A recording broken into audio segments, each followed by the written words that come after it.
Alors, le groupe qui a travaillé sur le psaume 145, 8 à 17.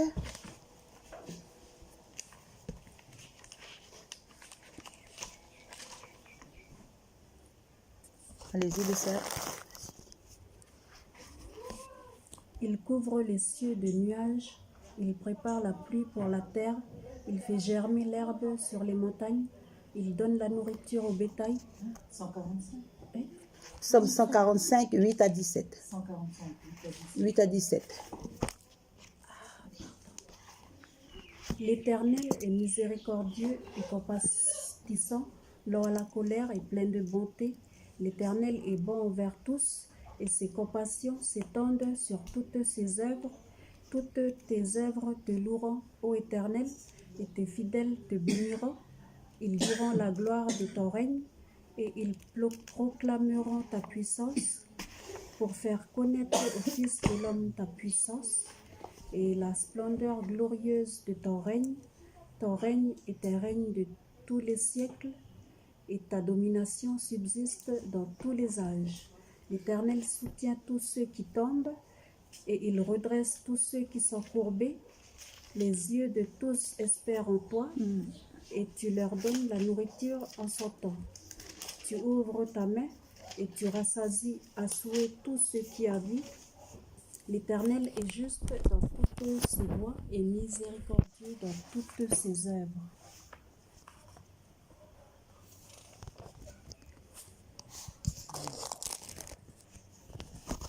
Allez, on vous écoute. Donc nous, on a dit que, comme les deux tantines tout à l'heure, c'est la même pensée. On a pensé aussi que Dieu, il est bon. Et dans sa bonté, il a tout prévu à l'avance. Par ses bienfaits, parce qu'il est puissant et parce qu'il pourvoit aux besoins de la nature, de tout ce qui vit.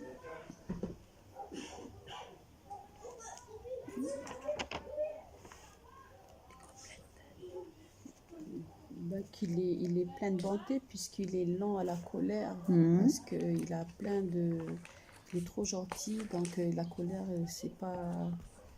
Voilà, il est lent à la colère, et puis par sa bonté aussi, il secourt, il pourvoit aux besoins de tout ce qui vit sur la terre. Oui. Et puis que on a noté aussi que chaque création a un rôle primordial. Donc Dieu fait les choses avec précision et ordonnée. Bien. Net. Autre chose?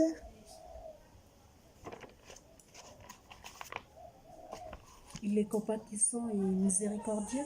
Oui. Alors si vous deviez expliquer ces mots aux enfants. Compatissant, miséricordieux, parce que pour nous ça on comprend, mais pour un enfant, comment est-ce qu'on va expliquer ça? Il est compatissant, il est amour, ok. Alors on va beaucoup plus loin. C'est quelqu'un qui, il est compatissant, ça veut dire qu'il fait bon. Il est bon, mais on va sur la compassion. Il est gentil. Il est gentil. Alors on va dire plus que gentil. Alors quand quelqu'un qui est compatissant, ça veut dire que déjà il a cette capacité de faire quoi? De voir. Voilà.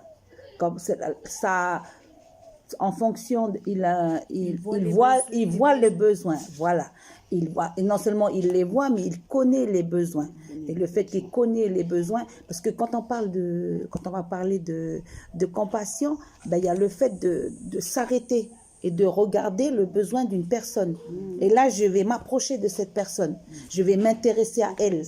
Je vais m'intéresser à elle pour pouvoir répondre au plus près de ce qu'elle a besoin.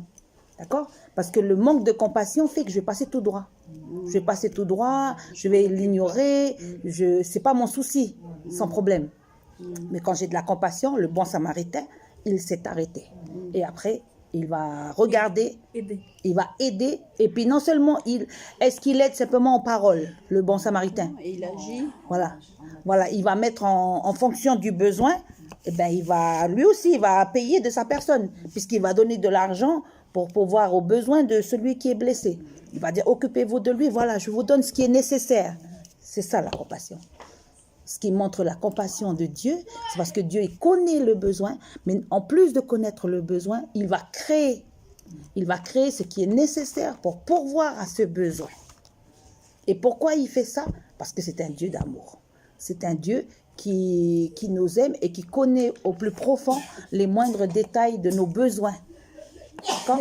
Et non seulement c'est un Dieu, on parlait du l'exemple du bon samaritain, c'est un Dieu qui s'arrête, qui prend le temps il considère nos besoins. C'est parce qu'il nous considère, nous, en tant que créatures, le summum de sa création. C'est son intérêt pour nous, voilà, qui fait qu'on a le résultat de la création, de la beauté de la création, du but de la création. D'accord? Voilà, pour ça, quand on dit que Dieu, il est compatissant, mais ça va loin, quoi. Et ça s'est manifesté après le summum de sa compassion, s'est manifesté lorsqu'il va donner Jésus. Il va donner Jésus pour chacun d'entre nous. C'est la manifestation visible de la compassion de Dieu pour nous, qui sommes perdus à cause du péché.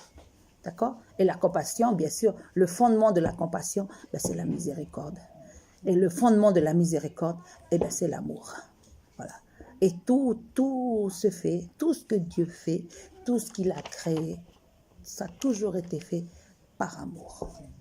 Ce qui veut dire que quand je regarde une plante, la plante est une partie visible, l'illustration visible de son amour. Ce qui veut dire que quand je te regarde, quand tu me regardes, nous sommes tous l'illustration visible de la manifestation de sa puissance, de son autorité, de sa souveraineté, mais surtout la manifestation de son amour.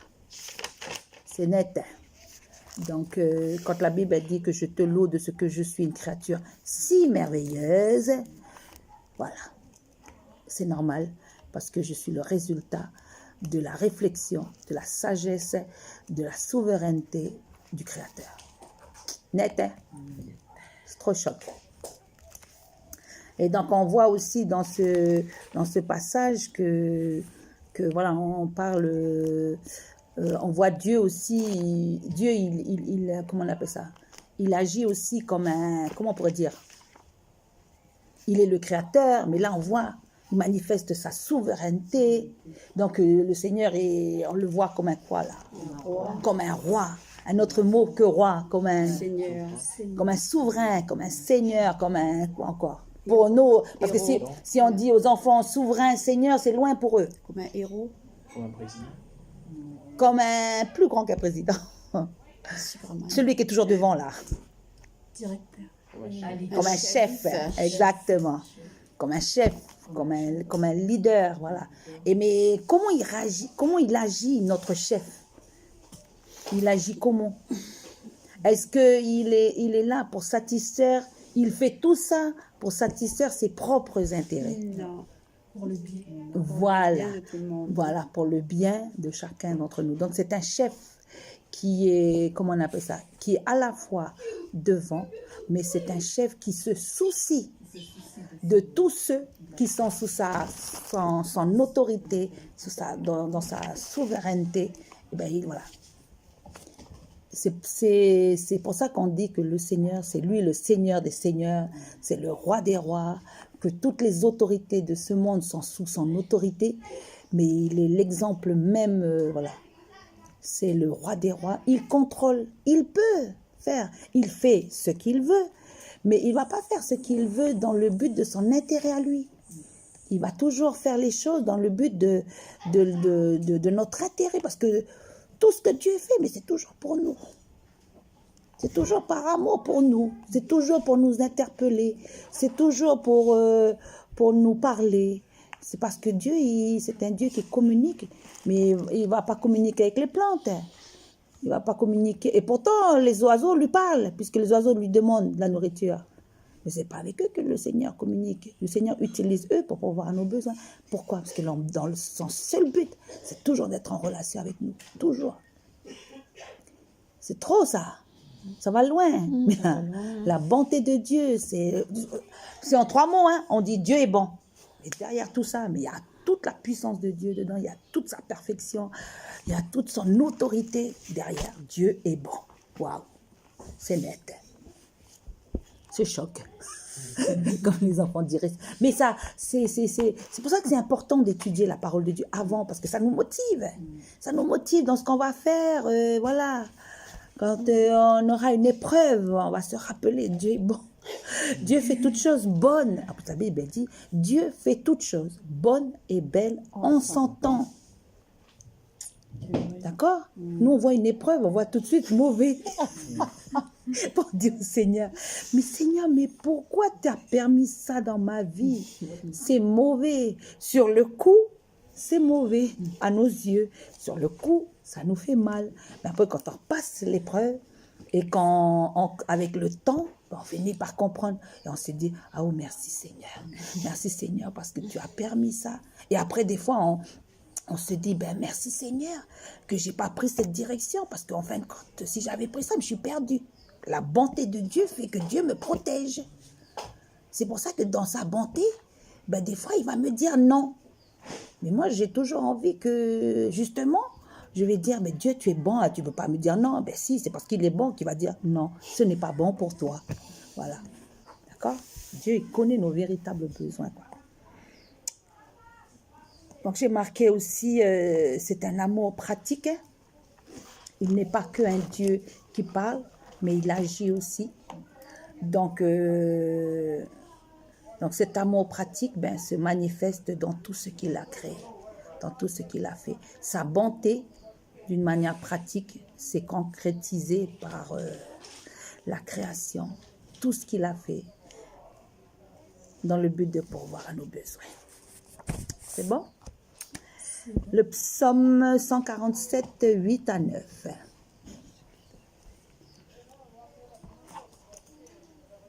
Il couvre les cieux de nuages, il prépare la pluie pour la terre, il fait germer l'herbe sur les montagnes, il donne la nourriture au bétail, aux petits du corbeau quand il crie. Ok, allez-y.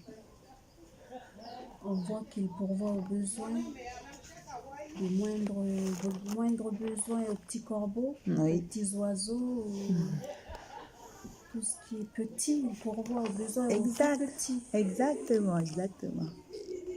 Exact. Et pourvoit aux besoins aux tout petits, oui. Ça rejoint encore ce qu'on a vu tout à l'heure, tout ce qu'on a dit tout à l'heure. Ça rejoint encore sa bonté, son amour, ses bienfaits. Et c'est un Dieu de providence. Exactement. C'est le mot que je voulais qu'à un moment donné, ça sorte. C'est ça. C'est un Dieu de providence. C'est bien. Autre chose, allez-y.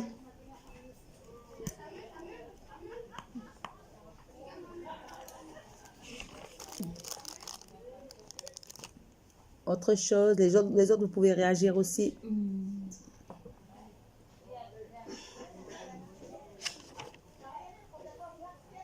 Donc, je ne sais pas si vous avez déjà vu déjà le corbeau, pas grand, l'oiseau, alors le petit corbeau. Tout petit nanin là, tout petit, il crie vers Dieu pour que Dieu lui donne sa nourriture. Dieu lui donne sa nourriture. Alors, moi, je mesure 1,56 m. Je suis plus grande que le petit bébé corbeau et je m'inquiète. Alors que petit bébé corbeau, non, il ne s'inquiète pas. Il crie, mais il sait que Dieu va pourvoir à ses besoins. D'accord? C'est, voilà. Pour nous encourager, nous tous, on s'encourage. Hein. Ça fait du bien de s'asseoir, de lire. Voilà, on se dit que, oh, merci Seigneur, j'appartiens à ce Dieu qui est plein de bonté envers moi. Et vraiment, je peux le louer, quoi. Hein. Donc, sa providence qui est basée sur un plan bien précis. Voilà. Parce que tout ça, c'est la révélation de son amour, mais dans le but ultime de pourvoir aux besoins de l'homme qu'il a créé. Dans le seul but de faire quoi? D'entrer en relation avec lui. À chaque fois, Dieu est un Dieu qui communique avec nous et il utilise tous ses moyens. Il utilise la parole de Dieu, mais il utilise aussi la création pour nous interpeller et pour nous faire découvrir qui il est. Et nous, d'autant plus qu'on est des enfants de Dieu, ben, nous devons être 2 fois plus sensibilisés à cette pensée. Parce qu'après, ça devient banal, hein. On ne regarde pas, on ne considère pas le soleil, parce que pour nous, c'est banal. Voilà, on va pas s'arrêter devant une plante, c'est banal, ça fait partie de la vie de tous les jours. Alors qu'au travers de tout ça, ben Dieu, toute la création, ben Dieu nous révèle ça, manifeste sa bonté, d'accord? Et puis merci Seigneur aussi pour vous, parce que plus le temps passe, plus aussi vous devenez fin dans votre réflexion de la parole de Dieu. Voilà. Parce que plus on maîtrise aussi ce que le Seigneur veut nous dire, plus on saura le partager aux enfants. D'accord? Et le but, les enfants ont bien compris que Dieu il crée toutes choses, pas simplement parce qu'elles sont belles, mais il les a créées pour un but précis. Ce qui veut dire que chaque chose qui est autour de nous a été créée pour un but précis. Donc moi, je ne suis pas un accident. Ce qui m'arrive, si je suis arrivée là où je suis maintenant, c'est parce que c'est Dieu qui a voulu. Voilà. Et tout ça sur la base d'un plan précis qui a été conçu avant même que le monde soit créé. Eh bien, le Seigneur a déjà tout planifié, tout organisé. Et ça, c'est pour ça qu'il dit qu'il est un refuge pour nous. Parce que c'est lui qui a tout planifié. C'est lui qui a tout planifié, c'est lui qui a tout organisé. Donc, je ne peux que mettre ma confiance en lui. Ce qui veut dire que c'est lui qui a créé la tempête, c'est lui qui connaît tout, qui crée tout, Donc, je n'ai pas besoin de m'inquiéter. Donc, je peux trouver en lui un refuge. C'est lui qui a créé mais il connaît les moindres besoins. Donc, voilà. Donc, Dieu est bon. En tout temps, Dieu est bon. C'est bien de chanter ce chant aussi. Dieu est bon en tout temps. Il a mis en moi. Enfin, là, ce chant-là, il est bien aussi. Mais j'ai vu que vous avez trouvé un petit chant déjà. Il y a ce chant-là. Oui, Dieu est bon. Oui, Dieu est bon. Oui, Dieu est bon. Il est bon pour moi. Oui, Dieu est bon. Oui, Dieu est bon. Oui, Dieu est bon. Il est bon pour moi. C'est un petit cœur que vous pouvez l'apprendre. De toute façon, si vous regardez la vidéo, comme je l'ai chanté, donc voilà. Mais ça serait bien de le prendre pour le 18, ça va bien avec la leçon. Vous pouvez rajouter le couplet « Il tient le monde dans ses mains », rajouter un couplet, et puis apprendre un autre chant. Oui, Dieu est bon, qui est très facile à apprendre. Avez-vous d'autres choses à rajouter? Ça va. Êtes-vous dans la joie? Eymana, es-tu dans la joie de savoir que Dieu est bon? Oui. Dis un peu qu'est-ce qu'il y a en toi, vas-y. Ben, comme on voit aussi à travers tous les versets là déjà, comment c'est lui qui fait pousser l'herbe, c'est lui qui nourrit les animaux, tout ça. Donc c'est vrai que ça touche par rapport au fait que comme on est aussi le centre de sa création, ben, ça à plus forte raison, quoi, il est là pour nous aussi. Donc, voilà. Amen, amen. Leslie. Ben, par rapport à tout ce qui a été dit, majoritairement c'est dans le psaume. Ben, ça décrit que voilà, comment le Seigneur il est grand, il est bon et puis il s'intéresse qu'à nous, il passe tout son temps à s'intéresser à nous. Et ben voilà, nous à nous de s'intéresser à lui, de le connaître, voilà, aller en profondeur. Net. Voilà. Tinémili. Toi, Tinémili. Moi, ce que j'ai compris, c'est que voilà, il a créé toutes choses pour un but et que voilà, c'est son but à lui, c'est l'homme et la femme, l'être humain.